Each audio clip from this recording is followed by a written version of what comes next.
Welcome to the deep dive. Today, we're really cutting through all the noise around motivation. We want to figure out what actually drives long-term success. We're focusing on that universal challenge, perseverance, grit, and learning how to overcome failure, because failure is pretty much inevitable, right? And to kick things off, there's this incredibly famous quote, feels like it sums it all up. Success is not final. Failure is not fatal. It is the courage to continue that counts. Powerful stuff. And you probably think you know exactly who said it. Yes. And right there, that's our first, let's say, surprising twist today. That quote. The one you see everywhere, usually pinned on Churchill. Or sometimes Abraham Lincoln. Yeah. Well, it's almost certainly a misattribution, a really widespread one. Wait, really? Not Churchill. The quote that seems to define that whole wartime spirit. That's what the evidence suggests. The International Churchill Society, other historians, they've looked. It's just not found in his recorded speeches or writings. It captures his spirit, maybe, but the actual words, their origin is, well, murky.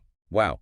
Okay, that changes things right off the bat. So if maybe the most famous sayings about perseverance are, well, myths, then what actually works? Yeah. What truly drives success over the long run, based on real evidence? That's our mission today, to dig into the, let's say, the quiet power of consistency, of grit. Backed by by research, actual strategies, not just slogans. Precisely. And the core idea that keeps coming up when you look at the research and real-world stories, it's this. Consistency. That's the real differentiator. It seems to beat raw talent. It beats short bursts of willpower or motivation. Even strict discipline on its own isn't quite enough without that consistency piece. You find story after story of successful people who weren't necessarily the most talented starting out, not at all. Instead, they often say they outwork the others. Consistent, steady effort day in, day out over years. Talent gets you started fast, maybe. Exactly, velocity. But consistency gives you the inertia, the staying power to actually finish the race. Okay, I get the outwork idea, but it immediately makes me think of burnout. Yeah. You hear people like Will Smith saying things like, I will not be outworked, period. Doesn't that just sound exhausting, like a path straight to burning out, not sustainable success? How does the research separate effective grit from just running yourself into the ground? That's a really critical point. It's not about working insane hours necessarily. It's more about plugging the leaks, eliminating those missed opportunities for small progress. The research suggests the truly persistent person isn't always the one pulling the all-nighter. They're the one who refuses to skip the small, crucial steps. Day after day, they maintain a minimum standard, relentlessly. The big challenge, though, this kind of consistency. It can be boring, it's often lonely, it doesn't give you that instant buzz, that quick reward that, let's face it, modern society encourages us to seek out. Yeah, the dopamine hit. Right, so most people tend to give up, often right before things might start compounding and paying off. That's why consistency is actually quite rare. Which brings us nicely to how we think about time. That often seems like the biggest mental block.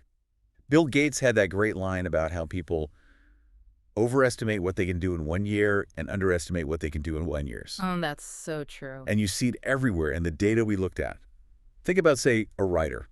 Maybe they wrote 69 blog posts over, 9 years? Before one finally hit and went viral? 9 years. People making video after video. Exactly. Maybe 100 videos just to get that first 1,000 subscribers. That huge time frame, that willingness to persist through the quiet years, that seems to be what separates people. And that sustained, focused effort, that's what researchers formally call grit. Grit is defined pretty specifically. It's about having passion, yes, but also the persistence for really long-term goals. It's not just wanting it, it's sticking with it when it gets hard or boring or both. And they actually measure it along two lines. First, there's consistency of interest, like how focused are you? How committed to that one big goal? And second is persistence of effort, which is pretty much what it sounds like. How hard do you keep working, especially when you hit roadblocks or, fail? Okay, so consistency is the engine. Yeah. But what happens when life throws a wrench in the works? You lose your job or get sick or a big project just completely fails. That brings us to resilience, doesn't it? We usually think of resilience as that ability to just bounce back, right? To adapt after a big setback without falling apart or feeling like a victim. Yes, but there's a really interesting insight on resilience from places like the Mayo Clinic. We often picture it as this solitary, static thing, like you just tough it out alone. Yeah, powering through. But the research suggests that's not the whole picture.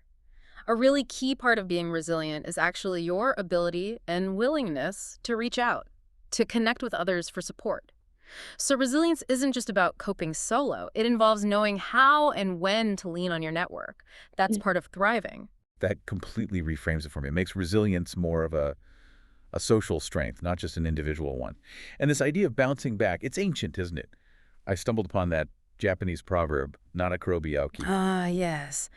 Fall 7 times, stand up 8. Exactly. Such a simple but profound image. It's symbolic, of course. It just reminds you that failure isn't permanent. Every time you get knocked down, there's always that potential to get back up. And often, you get up stronger with more perspective because of the fall. And that kind of mindset determined flexibility, that's what positive psychology is trying to understand and even teach, right? Precisely. We looked at this fascinating study on something called flourishing education. They taught high school students skills based on positive psychology concepts. Things like cultivating positive emotions, finding fascination in learning, building relationships, finding meaning, tracking progress. Okay, and they tracked the impact on consistency and how engaged the students were academically.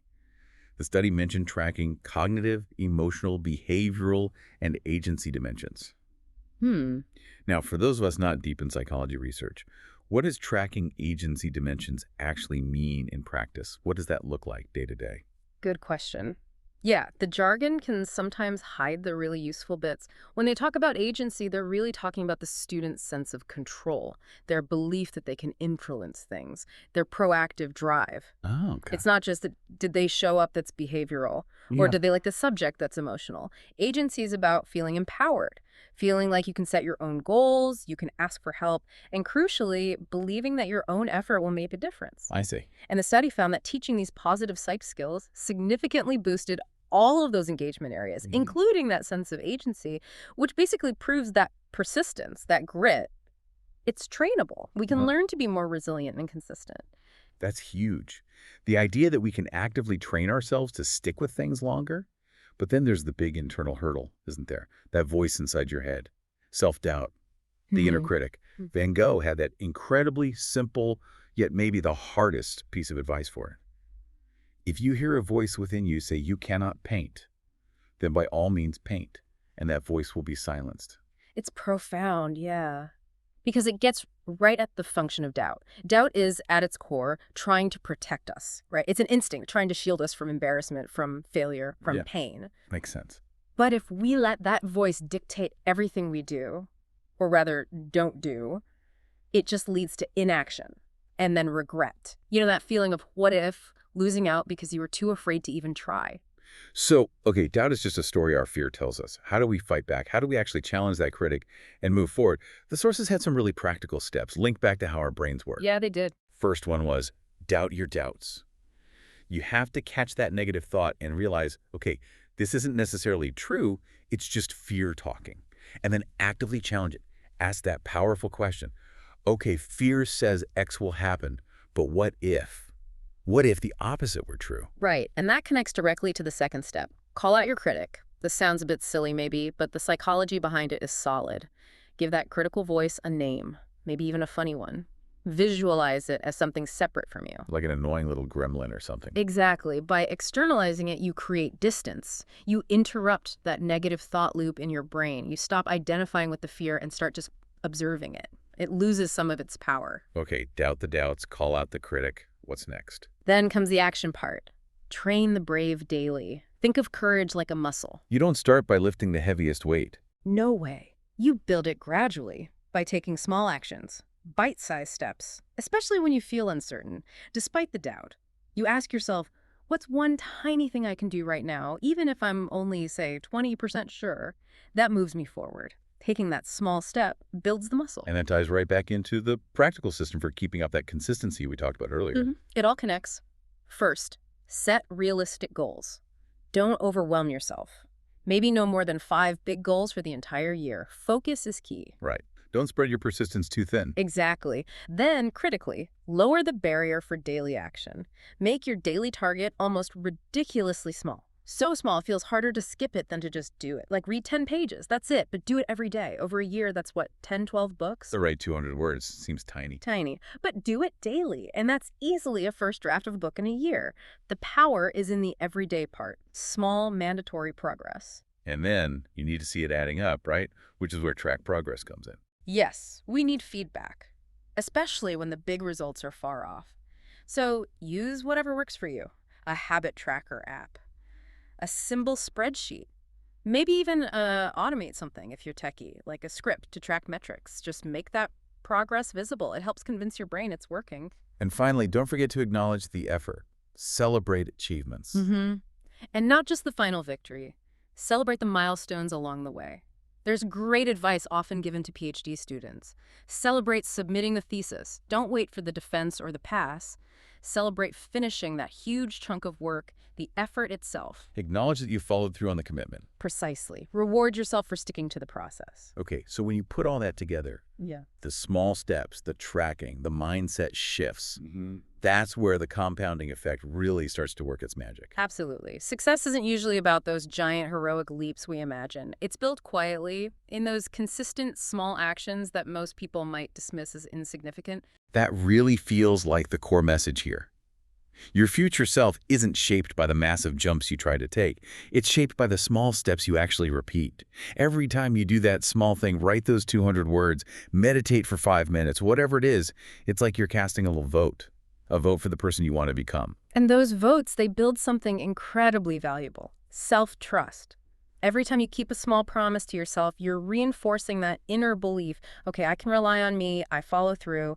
And that self-trust, that's the fuel that creates momentum. It's like pushing one of those huge, heavy flywheels, isn't it? Exactly that image. It takes massive effort just to get it moving an inch at first. Feels impossible. Yeah. But once it starts rolling, even slowly, the momentum builds. It actually takes less effort to keep it going than it did to start it. The power isn't in the initial burst of intensity. No, it's in the persistence, keeping it turning day after day.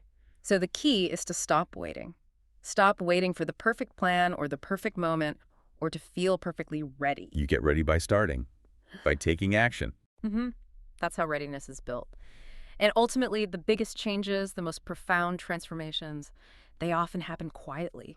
In those small, consistent moments when nobody's watching, when it feels tedious, when you just show up anyway, life tends to reward that quiet, unglamorous persistence. Honoring your word to yourself. One small choice, one day at a time. That connection between sort of internal integrity, keeping your promises to yourself, and external action. That feels like where real sustainable courage comes from. It isn't some quote on a poster giving you strength. It's the self-trust you build every time you follow through on a small, consistent action. So maybe the final thought to leave you with is this, that courage to continue isn't found in some grand declaration. It's forged in the daily grind. What small, maybe even imperfect step will you take today?